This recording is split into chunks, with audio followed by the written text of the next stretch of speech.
Muchas veces incluso los técnicos, los especialistas confunden riesgo y peligro. Partiendo de eso, la Ley Orgánica de Prevención, Condiciones y Medio Ambiente de Trabajo, en el artículo 70, dice que diferentes agentes, como lo que son los mecánicos, los físicos, los químicos, los biológicos, etcétera. En la web de la página, o en la página web del Instituto Nacional de Prevención, Salud y Seguridad Laborales, el INSASEL, están las estadísticas de morbilidad, de accidentabilidad, y principalmente el mayor número de casos que tenemos en Venezuela es por trastornos musculoesqueléticos, lo que son lesiones lumbares, lumbalgia, cervicalgia, ese tipo de cosas. Accidentes evidentemente ocurren, dependiendo del tipo de industria, van a ocurrir diferentes cosas, como podrían ser algunas lesiones, digamos que a nivel de extremidades superiores. Okay. De hecho, uno de los cursos que se da es el de prevención de lesiones en las manos. ¿En qué momento se considera un trabajo de alto riesgo? ¿Cuáles son los trabajos de alto riesgo? Son muchos. En seguridad industrial hay muchos, todos los trabajos son de alto riesgo, en especial los que tienen que ver con las áreas de incendio, manejo de incendios, ¿ok? Alto riesgo, lugares calientes. ¿La construcción? Hornos, construcción. Sí, las dos empresas que a nivel mundial tienen mayor número de accidentes de trabajo es precisamente la construcción y la minería. Por lo menos en Chile, a raíz del accidente que hubo con los 33 mineros, se le ha dado mucho auge al tema de la minería. Pero la construcción sigue siendo una de las industrias a nivel mundial o a nivel global que mayor número de accidentes representa. ¿Cómo se pueden prevenir los accidentes laborales? ¿Y cuál es la responsabilidad de la empresa? ¿Deben impartir talleres? ¿Qué estipula la ley? Ok, lo principal, tú acabas de dar en el clavo, es prevenir, evitar que los accidentes ocurran. Para eso se va a hacer toda una gestión de riesgo. De hecho, tanto nuestra ley orgánica que ya mencioné, la LOPSIMAT, como una ISO, que es la ISO 45001, un estándar global, persiguen que los puestos de trabajo sean seguros y saludables. Un puesto de trabajo seguro evita accidentes y un puesto de trabajo saludable evita enfermedades ocupacionales. En función que hacemos esa gestión del riesgo en las empresas, prevenimos, vamos a evitar los accidentes y también las enfermedades. Como decía, se buscan trabajos seguros y saludables. No siempre se van a conseguir, pero lo que se trata es que las empresas tengan eso. Por ejemplo, tradicionalmente cuando hay un factor de peligro, ruido, la gente muchas veces piensa, bueno, hay que utilizar un equipo de protección personal, ponte tapaoídos. Sin embargo, la higiene ocupacional y la ISO 45001 nos dicen, primero tienes que tratar de atacar el peligro. Por ejemplo, disminuyendo el ruido, cambiando la máquina, encapsulándola, algo por el estilo. Y hay una jerarquía de control. Primero es eliminar, luego tratas de sustituir eso por algo que sea menos riesgoso, luego haces controles de ingeniería, por ejemplo, una guarda para evitar que un trabajador meta una mano en una máquina con movimiento, eso sería un control de ingeniería. Luego vienen los controles administrativos, la notificación de riesgo, la información por escrito, la capacitación. Riesgo, pues tienen que colocar anuncios. Sí, la norma lo exige. Tienes que anunciar los lugares de riesgo, cuál es la responsabilidad del trabajador, que debe estar informado, preparado, de manera de no tener un accidente del trabajo, un rebalón, por ejemplo, un martillazo en manos, usar sus guantes protectores, todos los elementos de protección humana. Fíjate la importancia de lo que dice el profesor, que el trabajador debe estar informado. Y digamos que hilando con la pregunta que hacías anteriormente, la responsabilidad siempre es del empleador, y eso es importantísimo tenerlo en cuenta. Hay algo que se llama la responsabilidad objetiva, que es lo que establece, el empleador fue el que generó el puesto de trabajo, es decir, el proceso o el proceso peligroso. Al ser él el generador de ese peligro o de ese riesgo, es el dueño y es el responsable de ese riesgo. Lo que pasa es que muchas veces los que no son abogados o los que no somos abogados confundimos la palabra responsabilidad con culpa. Puede ser culpa del trabajador o puede ser culpa del empleador, pero la responsabilidad objetiva siempre va a ser del patrono, del empleador. Sí. Por eso es que la responsabilidad objetiva siempre va a ser del patrono, del empleador. Sí. Por eso es que es importante precisamente que el empleador brinde esas capacitaciones, informe, como bien decía el profesor, haga la señalización, notifique por escrito a los trabajadores. Es decir, que el empleador debe hacer toda esa gestión de la seguridad y salud en el trabajo, garantizando los trabajos seguros y saludables, informando al trabajador, capacitándolo y formándolo precisamente para evitar los accidentes y las enfermedades. ¿Debe existir en la empresa un lugar de seguridad industrial, un departamento? Lo hay.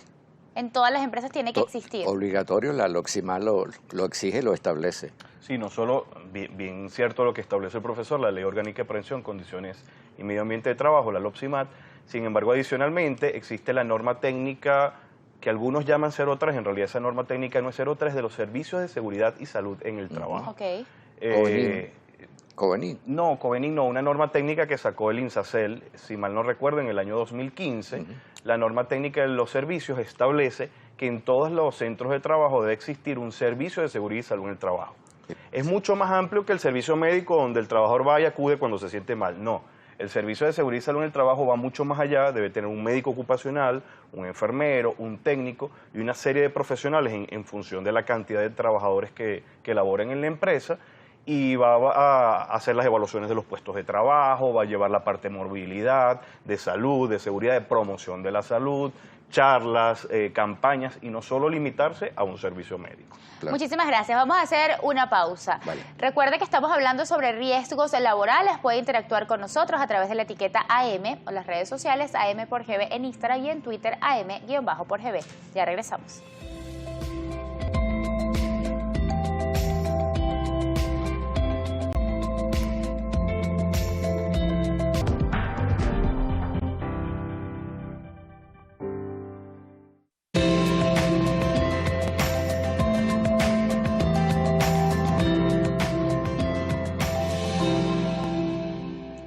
Estamos de regreso en su programa para quienes no sabemos. La LOXIMAT, la ley. Que es el Servicio Nacional de Calidad y Metrología del Estado. A raíz de eso, las normas fondo-norma, que dejan de ser COVENI, las normas fondo-norma, no son de obligatorio cumplimiento, son normas voluntarias. De hecho, yo participo en 4 comités técnicos de discusión de esas normas. Estableció el profesor, eso dio pie, entre otras cosas, a la Ley Orgánica de Prevención, Condiciones y Medio Ambiente del Trabajo, y la LOPSIMAT, su reglamento y las normas técnicas, las que he mencionado, la norma técnica 01, que es el programa de seguridad y salud en el trabajo, la norma técnica 02, que es de investigación de presuntas enfermedades ocupacionales, y la del servicio de seguridad y salud en el trabajo. Un trabajador que sienta que no está seguro en el lugar donde labora, asiste al Departamento de Seguridad Industrial y tampoco se siente pues conforme con lo que allí le informan, ¿a dónde más puede acudir fuera de la empresa? Puede Sí. acudir al INSACEL. Sí, al instituto. Al INSACEL y hacer su denuncia porque no está siendo cubierta sus necesidades de seguridad y salud en el trabajo. Sin embargo, debemos recordar que en los centros de trabajo existe una figura que se llaman los delegados de prevención. Ok. Los delegados de prevención, como su nombre lo dice, son elegidos entre los trabajadores y dependiendo del número de trabajadores se eligen esa cantidad de delegados, que son las personas que los van a representar ante el comité. El Comité de Seguridad y Salud Laboral es un órgano paritario en el cual, del mismo número de delegados de prevención, el empleador establece unos representantes patronales y se debe celebrar una reunión mensual en el cual ellos precisamente plantean sus necesidades en materia de seguridad y salud laboral. ¿Existen cursos en nuestro país para prevenir De hecho, pues, me toca hablar de la firma consultora que representa. Martes, 10 de la mañana, por Globovisión.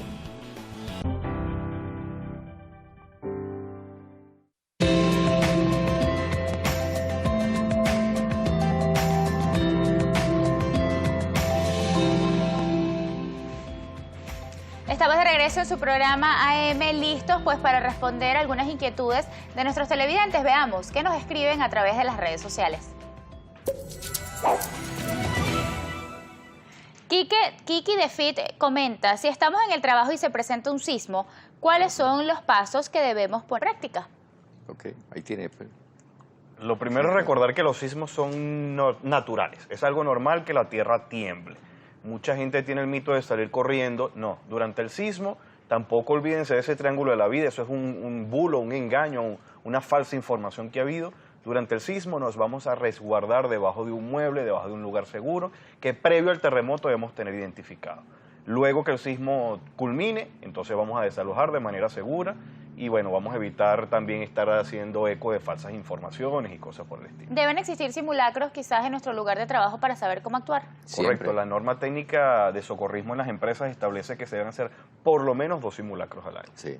Muchísimas gracias. Nos escribe también Cristóbal. Si ocurre un accidente por caída en la empresa, pero ¿en qué momento la empresa es responsable de lo que nos ocurre? Bien, siempre y cuando el trabajador esté dentro de sus funciones, dentro del horario laboral, dentro de las instalaciones y la misma empresa no quiera hacerse responsable de alguna manera, puede acudir al INSACEL, revisar a través de su página web, a través de sus números telefónicos y son ellos el ente adecuado para asesorarlo. Según su experiencia, ¿estas demandas sí proceden? Claro, proceden legalmente. Sí. Muchísimas gracias. Giovanni nos dice, ¿qué hacer si tengo un accidente laboral fuerte? ¿A dónde debo recurrir? Bueno, Igual. Igualmente al INSACEL. Meu Fitness 75, ¿cada cuánto tiempo una empresa debería dar charlas a sus empleados?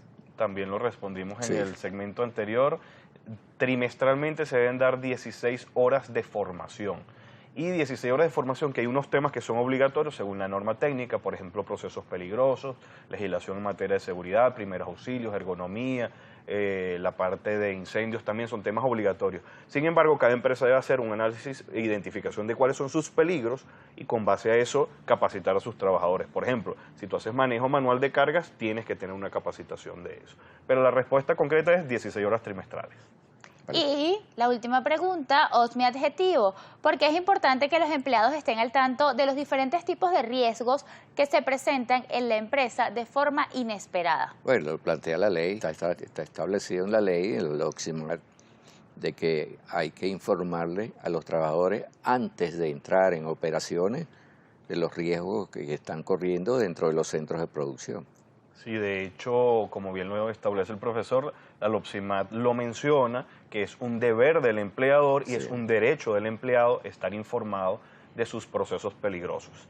De hecho, antes comúnmente se llamaba notificación de riesgo, a raíz de la modificación de la LOPSIMAT en el 2005, se llama información por escrito de las condiciones inseguras, insalubres y los medios de prevención. Es decir, que tú como trabajador sepas cuáles son los peligros a los que estás expuesto, cuáles son los riesgos que hay, cuáles son las medidas que la empresa toma para mitigar esos riesgos y cuáles son las medidas que tú debes tomar como trabajador para evitar tener accidentes o enfermedades ocupacionales. Antes de finalizar, ¿existen trabajos libres de riesgos? ¿O al salir de nuestra casa ya podemos sufrir algún tipo de accidente? Al salir de la casa estamos corriendo riesgo. Claro, de hecho termina siendo un cliché, pero en seguridad se dice que el riesgo nunca es cero. O sea, el riesgo nunca se elimina. Siempre que exista una condición de peligro, existe un riesgo. De hecho, tú mencionas al salir de la casa y en la LOPSIMAT del 2005 también se incluyó que los accidentes desde la casa hasta el trabajo y del trabajo hacia la casa también son accidentes de trabajo, llamados accidentes de trayecto o accidentes in itinere.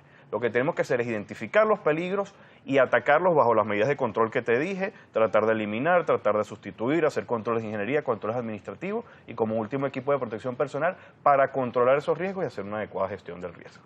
Muchísimas gracias por su compañía esta mañana. Hoy hablábamos sobre riesgos laborales con Helio Pimentel, sargento mayor y bombero de la UCB, y con el periodista Valdemar López, especializado en seguridad integral.